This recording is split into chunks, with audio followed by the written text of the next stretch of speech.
Yes, so hello everyone, Hitesh here, and today we're gonna talk about your literally most awaited movie called Black Adam। कहानी की शुरुआत year 2600 BC से होती है, जहाँ पर हमें दिखाया जाता है कंदाक राज्य। यहाँ के राजा का नाम था राजा एक्टॉन, जो कि काली शक्तियों को पाना चाहता था। वो शक्तियाँ जो उसे हमेशा के लिए अमर बना दे, इतना ताकतवर बना दे कि ना तो उसे कोई हरा पाए और ना ही उसे कोई मार पाए। मगर उन्हें पाने के लिए उसे एक ताज बनाना था, और वो ताज एक खास किस्म के धातु से बनता था जिसका नाम था एट्रियम, और ये धातु सिर्फ कांदाक में ही पाया जाता था। अब उस धातु को पाने के लिए एक्टॉन अपने राज्य को ही गुलाम बना लेता है, पूरी प्रजा को हर जगह खुदाई का काम करवाता है। देखते ही देखते उसका शासन किसी राजा की तरह नहीं बल्कि एक तानाशाह की तरह बनता जा रहा था। एक दिन आता है जब किसी को खुदाई में वो एट्रियम मिल जाता है। वो शख्स उसे छिपाकर भागने लगता है, किसी को इस बारे में बताता नहीं है, लेकिन पास वाले लोगों को उसके बारे में पता चल जाता है। और अब देखते ही देखते उन लोगों के बीच में ही लड़ाई होना स्टार्ट हो जाती है। उनकी आजादी के लिए लड़ने वाला वहां पर कोई नहीं था,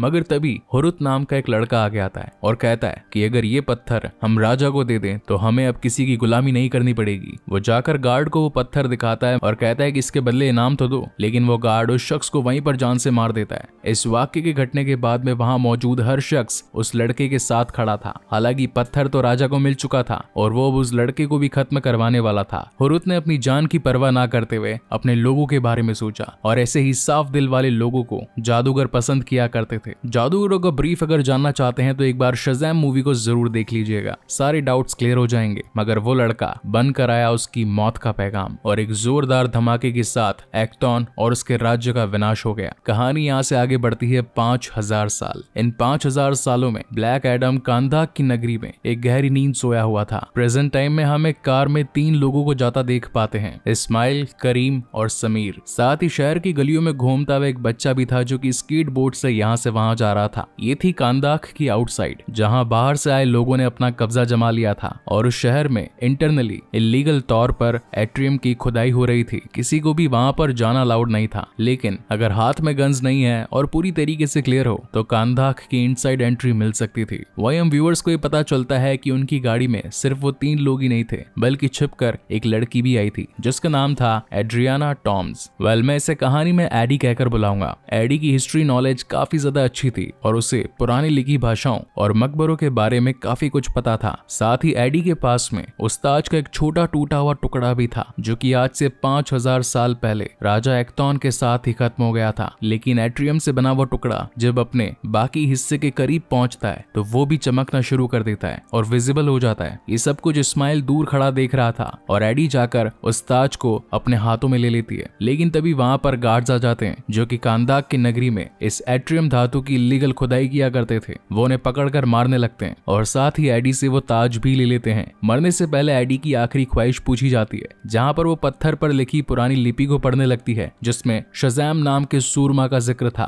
और जैसे ही वो ये शब्द बोलती है शज़ैम, तभी 5000 साल पुराना सोया सूरमा जाग जाता है और आकर एक एक को धूल में मिला देता है। पर्सनली कहूं तो ये फाइट सीक्वेंस मुझे बहुत ही ज्यादा पसंद आया। सबको उठा उठाकर फेंक देने के बाद में जब ब्लैक एडम उस गुफा से बाहर निकलता है तो उस पर हवाई हमला भी होता है, लेकिन उसकी स्पीड, उसकी पावर, उसकी स्ट्रेंथ और सुपर फास्टनेस के आगे कोई भी नहीं टिक पाता। वो हर चीज को धीमा करके देख रहा था, गोलियों का उस पर कुछ असर नहीं हो रहा था, और धमाके तो मानो उसके आसपास हवा की तरह गुजर रहे थे। ये सब कुछ दूर बैठी गाड़ी में एडी देख रही थी। वो बस अपनी जान बचाकर भागना चाहती थी। हालांकि वो उस गुफा से वो ताज तो लेकर भाग चुकी थी, लेकिन फिर भी ब्लैक एडम की नजरों में आ जाती है। और यहाँ पर हम इस्माइल को देख पाते हैं जो कि खुद उन सभी गुंडों का लीडर था और उस ताज को पाना चाहता था, लेकिन उन पुरानी भाषाओं को न पढ़ पाने की वजह से उसने एडी को अपना हथियार बनाया। वेल, इस वक्त काफी ज्यादा तबाही मच चुकी थी कांदाक में। इन सब को अमेंडा वॉलर अपनी सीक्रेट सैटेलाइट से ट्रैक कर रही थी, जिसके बाद वो कांटेक्ट करती है JSA, जस्टिस सोसाइटी अमेरिका में। वो हॉकमैन को बताती है कि शहर के अंदर एक ऐसा सुपर विलन आ चुका है जो कि हर जगह तबाही मचा रहा है, क्या तुम्हारे पास उसे रोकने के लिए कोई इंतजाम है? तो हॉकमैन बताता है कि हाँ, मेरी टीम में 3 लोग हैं, जिनमें शामिल थी साइक्लॉप्स जिसके पास में तूफान उड़ाने की पावर थी, एटम स्मैशर जिसके पास में अपने आप का साइज छोटा बड़ा कर लेने की पावर थी, और साथ ही डॉक्टर फेट जो कि इंटर डायमेंशनल ट्रेवल और साथ ही पास्ट और फ्यूचर को देख सकते थे।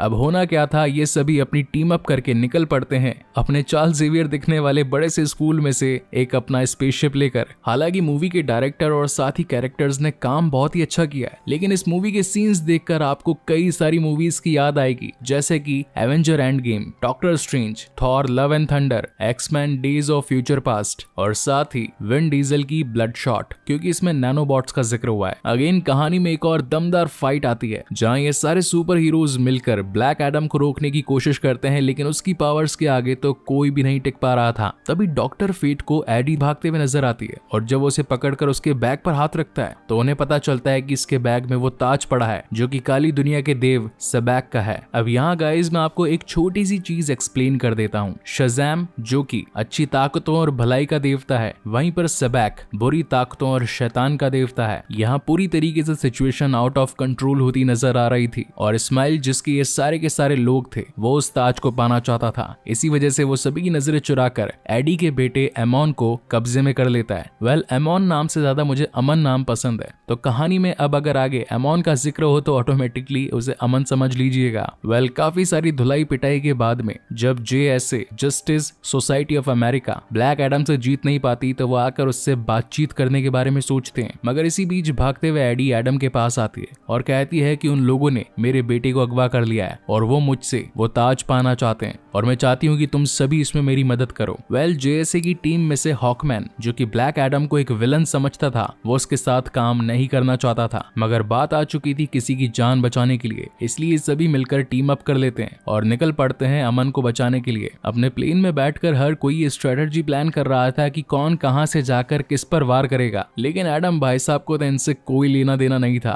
वो जाकर सीधा भिड़ जाता है वहां के दुश्मनों से और हर एक को 2 मिनटों में खत्म करके पहुंच जाता है इस्माइल के सामने। मगर इस वक्त इस्माइल एक ऐसे केज में था जो कि पूरी तरीके से एट्रियम से बना हुआ था और सिर्फ एक यही धातु थी जिसका ब्लैक एडम पर असर होता था। अगर मैं आपको इसका सीधा रेफरेंस दूं तो जिस तरीके से सुपरमैन क्रिप्टोनियम पत्थर से हमेशा दूर भागता था, वैसे ही ब्लैक एडम एट्रियम से दूर भागता है। Well coming back to the main story, Ismail का कहना था मुझे ताज दे दो, मैं तुम्हें तुम्हारा बेटा वापस दे दूंगा। हालांकि JSA इसके खिलाफ थी, लेकिन एडम कहता है कि जो ये कहता है वो करो। मगर गद्दार इस्माइल ताज लेने के बावजूद भी अमन को गोली से मार देता है, उसने झूठ बोला। इस वजह से ब्लैक एडम को काफी ज्यादा गुस्सा आता है और वो अपनी फुल स्पीड से गोली को रोकने के लिए आगे बढ़ता है, मगर इस वक्त उसका गुस्सा इतना ज्यादा था कि वहां पर एक जोरदार धमाका होता है जिसके अंदर इस्माइल मारा जाता है। एक बड़ी तबाही शांत हो जाने के बाद में हॉकमैन एडम के पास आता है और उससे कहता है कि आखिर तुम क्यों लोगों की जान लेते हो, तुम कोई हीरो हो या फिर विलन। जिसके बाद में ब्लैक एडम अपनी बैक स्टोरी उसे बताता है कि आज से 5000 साल पहले जब हम सभी राजा एक्टॉन के गुलाम थे, तब मेरे बेटे हुरुत ने अपनी आवाम को आजाद करवाने के लिए अपनी जान की कुर्बानी देने तक के लिए तैयार हो चुका था। उसकी दिलेरी देखकर उसे देवताओं ने चुना और ब्लैक एडम की पावर्स भी उसे ही मिली। जब राजा एक्टॉन हुरुत से नहीं जीत पाया तो उसने हम दोनों को अपना शिकार बनाया, मेरी बीवी को मार दिया और मुझे अधमरा कर दिया। जब हुरुत मेरे पास आया तो उसने मेरी हालत देखी और उससे रहा नहीं गया और उसने मुझे बोला कि मेरे साथ कहिए शज़ैम, जिसके बाद उसकी सारी ताकतें मेरे अंदर आ गई। हालांकि मेरे पास में सुपर पावर्स और सुपर स्ट्रेंथ तो थी, मगर मेरा बेटा बिल्कुल एक आम इंसान बन चुका था जो कि एक्टॉन के सैनिकों के थ्रू मारा गया और यही रीजन था कि मैंने अपना बदला उसकी मौत के साथ लिया। लग रहा था कि सिचुएशन सारी अंडर कंट्रोल आ चुकी है। हॉकमैन डॉक्टर फेट से पूछता है कि यहाँ से जाकर आप क्या करेंगे, कोई प्लान्स वगैरह बनाए हैं? खैर आप तो फ्यूचर और पास्ट सब कुछ देख सकते हैं, तो मुझे तो आपको पूछने की जरूरत ही नहीं, मेरे बारे में ही बता दीजिए कि मेरा क्या होगा। जहाँ पर डॉक्टर फेट उससे कहता है कि खतरा अभी तक टला नहीं, वो अभी तक तुम्हारे सर के ऊपर है, जल्दी तुम्हारे साथ कुछ बुरा होगा। वहीं कहानी में दूसरी तरफ हम देख पाते हैं कि इस्माइल जो कि उस ताज के साथ ही मर गया था, उसका शरीर फिर से जिंदा हुआ, क्योंकि ताज में पौराणिक भाषा में लिखा था कि मृत्यु ही अगला जीवन है। उस मौत ने उसे शैतानों के पास पहुंचा दिया था, जहां पर सभी शैतान जादूगरों ने उसे सबैक बना दिया और वो लौटा समुद्र के जरिए। उसका निशाना था राजा एक्टॉन का तख्त, क्योंकि वो अपने पूर्वजों का आखिरी वंशज था।